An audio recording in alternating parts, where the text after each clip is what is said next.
السلام علیکم ورحمۃ اللہ وبرکاتہ۔ نحمدہ ونصلی علی رسولہ الکریم، اما بعد۔ امید کرتے ہیں آپ تمام سسٹرز خیر و عافیت سے ہوں گی اور ایمان کی بہترین حالت میں ہوں گی۔ اللہ رب العزت سے دعا ہے آپ کی طرف ہر بڑنے والا شر خیر میں بدل دے، آمین۔ پیاری سسٹرز، ہم لوگ سورۃ التوبہ آیہ مبارکہ 55 تک تفسیر اور آیہ مبارکہ 57 تک ٹرانسلیشن کر چکے تھے۔ آج مزید ٹرانسلیشن کا لیسن نہیں ہوگا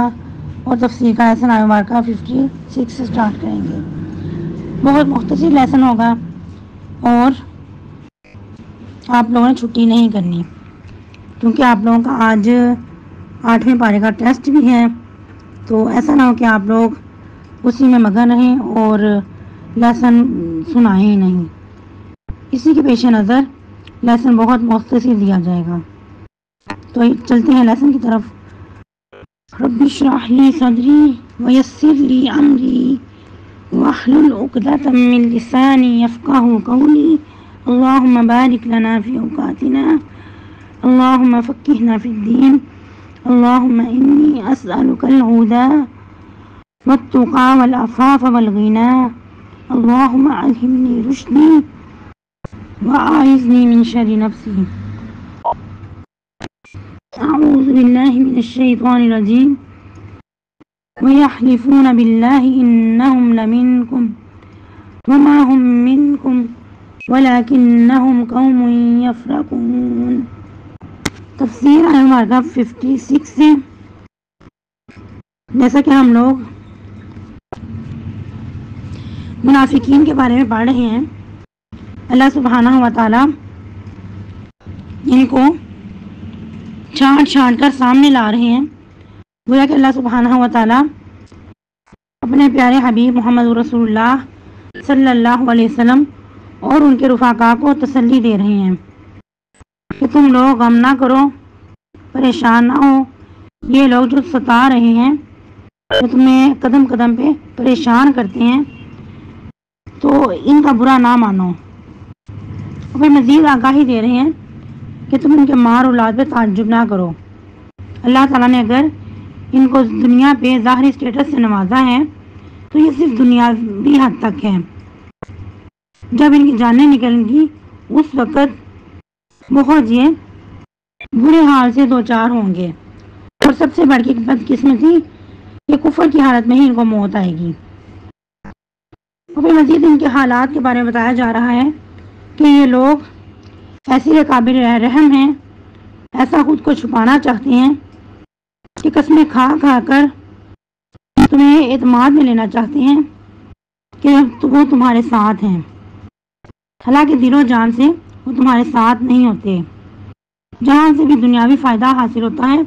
ان کی طرف ہی ہو جاتے ہیں۔ اسی لیے فرمایا گیا، لیکن یہ ایسے لوگ ہیں کہ جو ڈرپوک ہیں، ان کے اندر ایسا ڈر بیٹھ چکا ہے کہ یہ لوگ کبھی ادھر بھاگ کر جاتے ہیں، کبھی ادھر سے دنیا کی عزت حاصل کرنا چاہتے ہیں،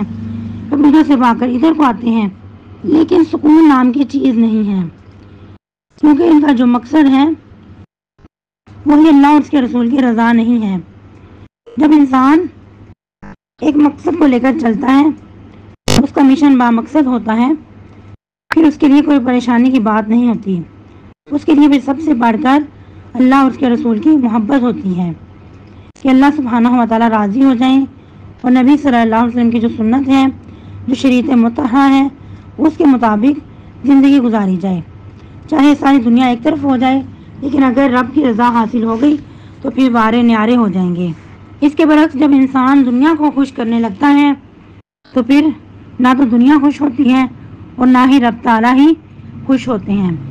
نہ دنیا کی خوشنودی حاصل ہوئی اور نہ رب تعالیٰ کی رضا حاصل ہوئی۔ ایسا انسان ساری زندگی لوگوں کو راضی کرنے لگتا ہے اور آخر کار بے مقصد ہی قبروں میں جا پڑتا ہے۔ اور جو ہم آگے بڑھتے جا رہے ہیں تو پتہ چل رہا ہے کہ اب مسلمانوں کا جو سکہ ہے وہ باری ہو رہا ہے، کیونکہ یہ مدینہ کی ریاست قائم ہو چکی ہے، اور جو پہلے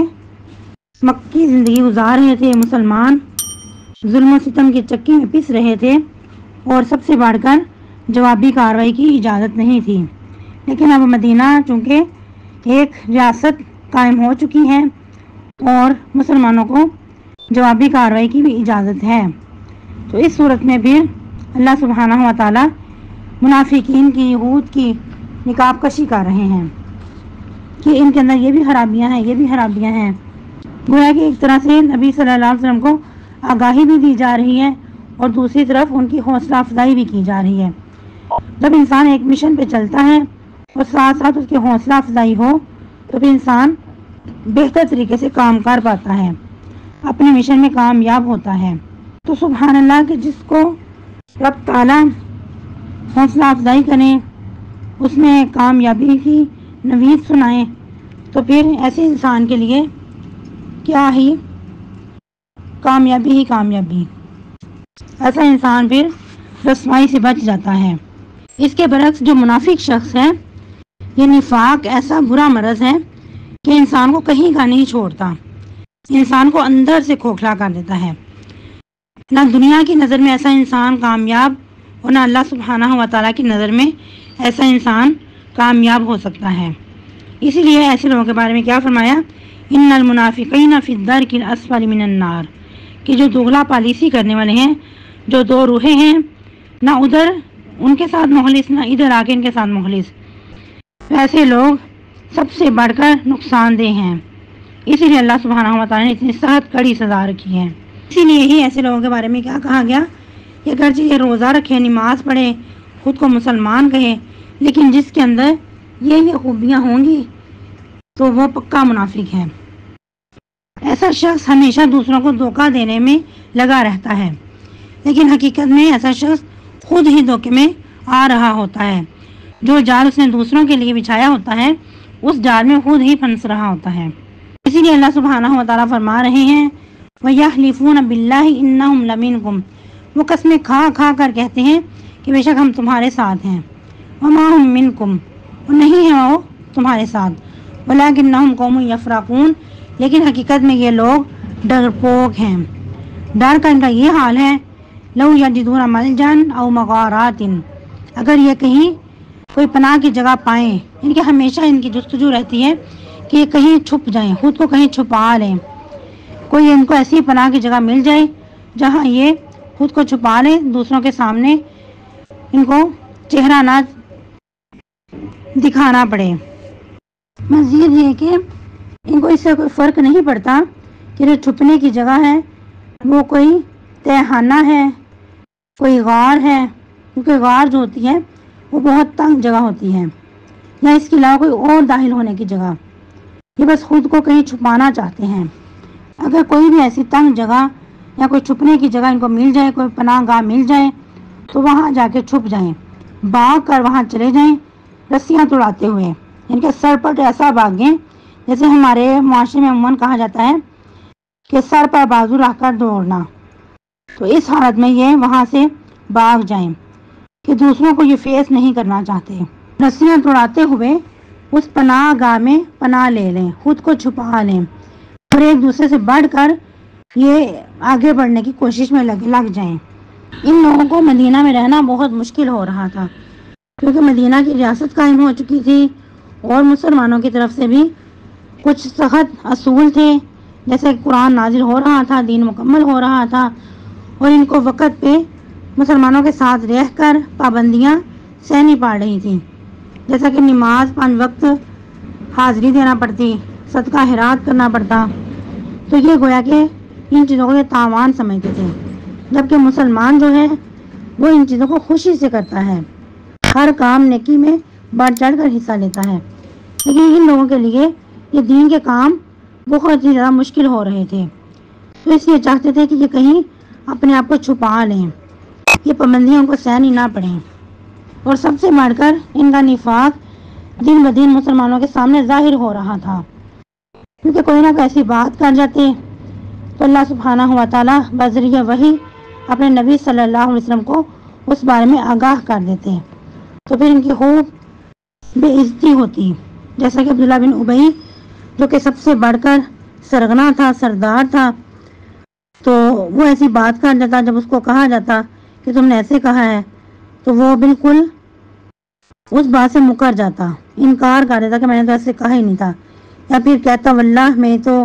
اس سے یہ مراد نہیں تھی، میں نے یہ الفاظ اگر کہے ہیں تو میرا تو یہی ارادہ تھا۔ حالانکہ اللہ سبحانہ و تعالیٰ جانتے ہیں کہ منافقین جھوٹے ہیں، وہ کبھی بھی اپنی بات پہ پورے نہیں اترے اور کبھی اپنے قدموں پہ بھی کھڑے نہیں ہوئے۔ اور سب سے بڑھ کر عبداللہ بن ابی اس بات کی بھی دشمنی لیتا تھا، کیونکہ جب نبی صلی اللہ علیہ وسلم مدینہ تشریف لائے اس وقت اس کو عظمت کا تاج، سرداری کا تاج پہنایا جانے والا تھا، لیکن جب نبی صلی اللہ علیہ وسلم مدینہ تشریف لائے تو اس وقت اللہ سبحانہ و تعالیٰ کی طرف سے سرداری نبی صلی اللہ علیہ وسلم کی ہی تھی، اور سب کو اس بات کو تسلیم کرنا ازحد ضروری تھا۔ جب عبداللہ بن ابی کو اپنی سرداری جاتی نظر آئی تو اس وقت یہ مسلمانوں کا دشمن بن بیٹھا، تو پھر قدم قدم پہ کبھی کوئی سازش کرتا، کبھی کوئی سازش کرتا، اور پھر سب سے بڑھ کر اس نے یہ بھی کہا کہ جب ہم مدینہ جائیں گے تو وہاں کے جو عزت والے ہیں وہ ذلیل کو باہر نکال پھینکیں گے۔ استغفر اللہ، نعوذ باللہ۔ اب اللہ سبحانہ و تعالیٰ تو جانتے ہیں کہ اشارہ کس کی طرف ہے۔ اس طرح کے رویے جب ان کے کھلتے تو ان باتوں سے تنگ آ کر خود کو کہیں چھپا لینا چاہتے تھے، ویسے پناہ گاہ چاہتے کہ جہاں جا کر یہ دوسروں کو چہرہ دکھانے کے قابل نہ رہیں، یعنی کہ چہرہ نہ دکھا سکیں، کیونکہ ان کی حرکتیں ہی ایسی تھی کہ کسی کو چہرہ دکھانے کے قابل نہیں رہے تھے۔ آج کے لیے اتنا ہی کافی ہے، نیکسٹ اسی موضوع کو کنٹینیو کریں گے۔ اللہ سبحانہ و تعالیٰ ہم سب کا حامی و ناصر ہو۔ سبحانک اللہم ربنا و بحمدک نشہد ان لا الہ الا انت نستغفرک و نتوب الیک۔ السلام علیکم ورحمۃ اللہ وبرکاتہ، وصلی اللہ علی النبی۔